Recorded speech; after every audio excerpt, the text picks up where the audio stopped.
நாக சைதன்யா, சோபிதா துலிபாலா அவங்களுடைய கல்யாணத்துக்கு, அதாவது திருமணத்துக்கு ரிப்ளை குடுத்த சமந்தா அப்படின்னு வந்து பேசிட்டு இருக்காங்க. ஆக்சுவலா என்னன்னா, சமந்தாவுடைய Instagram பக்கத்துல ஒரு ஸ்டோரி வந்து ஷேர் பண்ணியிருந்தாங்க. அந்த ஸ்டோரி என்னன்னா, வயோலா டேவிஸ் அப்படின்ற ஒரு ஆக்ட்ரஸ் இருக்காங்க. அவங்க புரொடியூசர் அந்த மாரின்னு சொல்லிட்டு அமெரிக்கால மிகப்பெரிய ஆளு.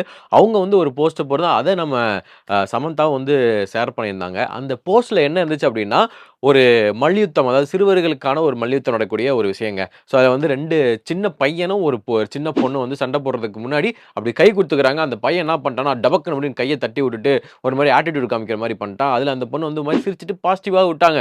அதுக்கப்புறம் அந்த ஃபைட் நடக்கும்போது, அந்த பையன அடிச்சு துவம்சம் பண்ணிட்டு, கடைசில வந்து ஒரு மாரி ஜெயிச்சுட்டேன்" அப்படின்னு சொல்லிட்டு அந்த பொண்ணு வந்து கேஷுவலா வந்து ரொம்ப ஹேண்டில் பண்ணியிருப்பாங்க. பட் தலைவன் வந்து அந்த சின்ன பையன் அழுதுருப்பான். அந்த போஸ்ட்டோட கமெண்ட்ஸ்ல நெறைய வந்து என்ன பார்த்தோம் அப்படின்னா, "ஒருவேள உங்க வீட்ல எதுவும் சொல்லிக் குடுக்கலன்னு வச்சுக்கோங்களேன், லைஃப் சொல்லிக் குடுக்கும்டா" அப்படின்னு சொல்லிட்டு, அந்த பையன வந்து எல்லாருமே வந்து மென்ஷன் பண்ணியிருந்தாங்க. அதே இத வந்து தான் நம்ம சமந்தா வந்து அவங்களோட Instagram பக்கத்துல ஸ்டோரியா மென்ஷன் பண்ணிட்டு, "ஒரு பெண்ணைப் போல் சண்டை போடுங்கள்" அப்படின்னு சொல்லி போட்டிருந்தாங்க.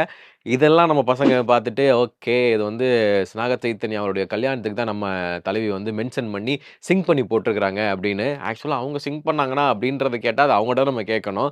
நம்ம பசங்க தான் என்னத்தையோ ஒண்ணு சிங்க் பண்ணியிருக்கிறாங்க. அண்ட் நீங்க கூட கேட்கலாம், "அது ஏன்டா வந்து அன்னைக்கு மட்டும் அந்த போஸ்ட்ட போட்டாங்க?" அப்படின்னு. அதுக்கு மேல உண்மையிலே நீங்க அது சமந்தா கிட்ட தான் கேட்டு பார்க்கணும்.